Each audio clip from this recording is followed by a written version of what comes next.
The rusted swing set groaned as it swayed, each creak echoing the turmoil in Matilda's chest. The abandoned playground was a sea of fading colors and peeling paint, much like her memories of the fair-haired girl she once called sister. Where was she? Had she ever really been here? A lifetime ago, before the fire, before the nightmares, before the whispers turned their backs on her. Behind her, a voice rasped, "Don't think about it. Not here." She didn't turn around. She knew without asking who it was. Dr. Horace Banks, her guardian and jailer, had been a fixture in her life since she was 5 years old. Now, at 18, she barely remembered her parents' faces, only that their names were William and Isabella. That much remained after all these years. She traced the chipped paint on the swing chains. Her mother had loved the color red. Was it anger or passion that drove him to drink and gamble, to come home late and smell of smoke and strangers? She couldn't remember. What she did know was the look on her father's face when the orphanage arrived to take her younger sister away. Fear. Pure, unadulterated fear. It mirrored the terror in her own eyes, a terror that grew as the years passed. She lived in a mansion of secrets. The locals called it Whispering Pines. Horace claimed it was because the wind played tricks on the eaves, but Matilda knew better. The house breathed, its timbers groaning as it shared its burdens it had kept for over a century, since the Cartwright family vanished, leaving behind a legacy of pain and sorrow. One evening, Matilda discovered a locked diary hidden beneath floorboards. The key was missing. Every night she dreamed of a fair-haired girl who looked a lot like her, a girl who spoke of love and loss and a hidden legacy. Matilda woke up desperate for answers. As days turned into weeks, the whispering grew louder, seeping into her thoughts. Then one day, the key appeared on her pillow. Her hand trembled as she unlocked the diary. Inside, she found the story of Amelia Cartwright, a young woman who died tragically a century ago. Her fiancé, Edward, had been accused of murdering her and their unborn child, but he swore his innocence. Before his execution, he hid something precious, something that proved his faithfulness. He buried it on the grounds of Whispering Pines, where no living soul would find it for a century. Matilda learned that Amelia's spirit had been bound to the house by an evil curse. She was trapped in an endless winter, unable to rest. Her sister, Rose, was taken by the very same curse. And now it was Matilda's turn. If she didn't break the curse, she would suffer the same fate, doomed to wander the halls of Whispering Pines for eternity. Driven by desperation, Matilda delved into local lore. She met an old woman rumored to be a descendant of Native Americans who'd lived in the area long before the settlers arrived.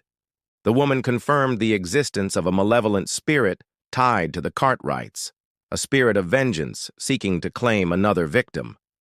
With the help of the old woman, Matilda located a hidden clearing in the woods behind Whispering Pines. It matched the description in Amelia's diary. With trembling hands, she began digging. The diary provided clues, leading her deeper into the earth. Finally, her shovel hit something hard. With bated breath, she brushed away the dirt to reveal a wooden box. Inside lay a locket containing 2 miniatures, a man and a woman, along with a withered rose. Edward and Amelia. The rose was still fragrant, its petals soft to the touch. Hope surged through Matilda.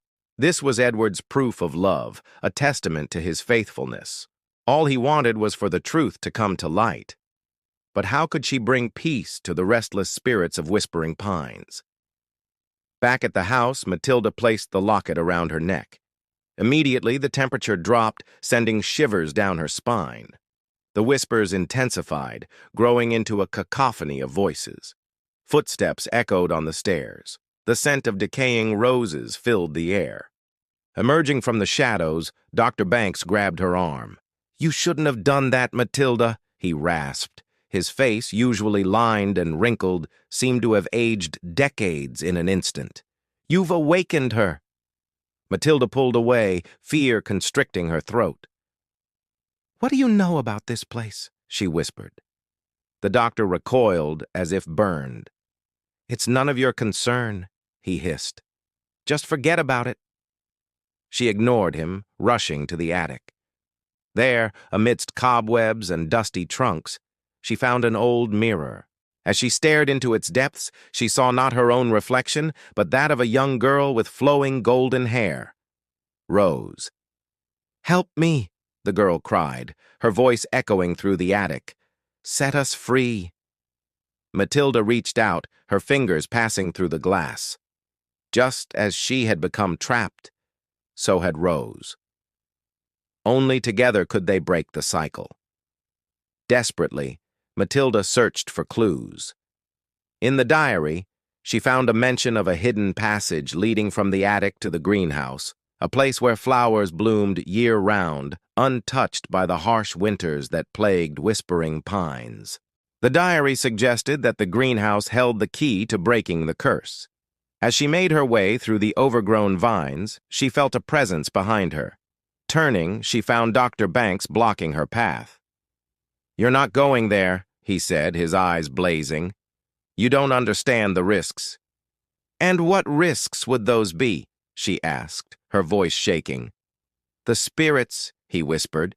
"They don't take kindly to outsiders meddling in their affairs. They'll stop at nothing to protect their secrets." Ignoring him, she slipped past and entered the greenhouse.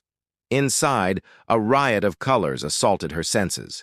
Roses bloomed in shades of purple and gold, while delicate lilies swayed in the artificial breeze created by unseen fans.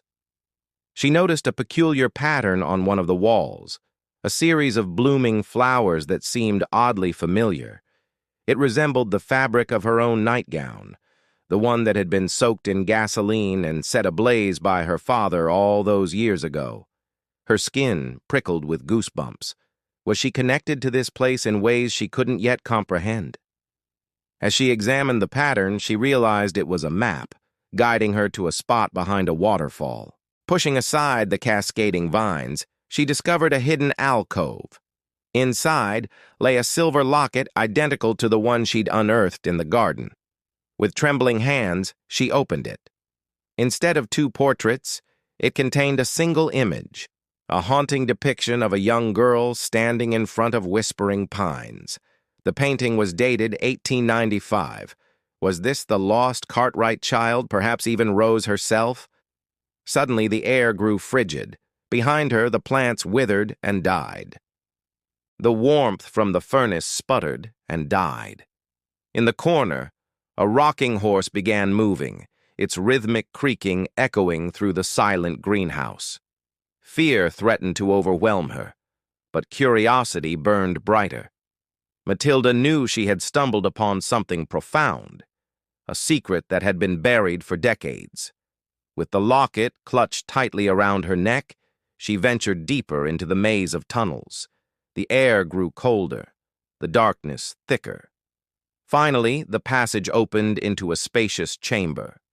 In the center stood a massive oak tree, its branches laden with silver bells that tinkled faintly. Beneath it lay a circle of stones, much like those used in ancient druidic rituals. As she stepped forward, the ground rumbled. From the shadows emerged a procession of figures, their faces obscured by flowing robes. They formed a circle around her, their eyes glowing with an eerie light. One of them, whose presence seemed to command respect from the others, stepped forward. "Who are you?" Matilda whispered, her voice echoing in the vast chamber. "We are the Keepers," the figure replied, his voice resonating with power. "And you, child, are the key to our freedom." Before she could respond, the ground shook violently. The oak tree swayed, its branches crashing to the floor. The Keepers gasped. "It's happening!" one of them cried. "The ritual is beginning!" Desperately, Matilda tried to flee, but the tunnel had collapsed. Trapped in the flickering light of the fire, she watched as the Keepers prepared for the ritual. Their chant grew louder, vibrating through the chamber. As they reached the climax of their incantation, the figure who led them raised his arms. "We call upon the ancient powers," he boomed. Grant us strength to break the curse that binds us. From the depths of the earth, a cold wind rose, extinguishing the fire and plunging them into darkness. The wind swirled around her, growing stronger. Then, as suddenly as it began, it ceased. The chamber was silent. Trembling, Matilda reached out, her fingers brushing against cold stone. The keepers were gone, and she was no longer in the greenhouse. She stood in the center of the ruins of Whispering Pines. The house, along with the curse that haunted it, had vanished. All that remained was a faint mist rising from the ground and the echo of a forgotten tragedy. Matilda knew she had to move on, to honor the memory of those lost by living her life to the fullest. As she walked away from the ruins, she felt a sense of peace she had never known. The whispering had stopped. The secrets of Whispering Pines had finally found their rest.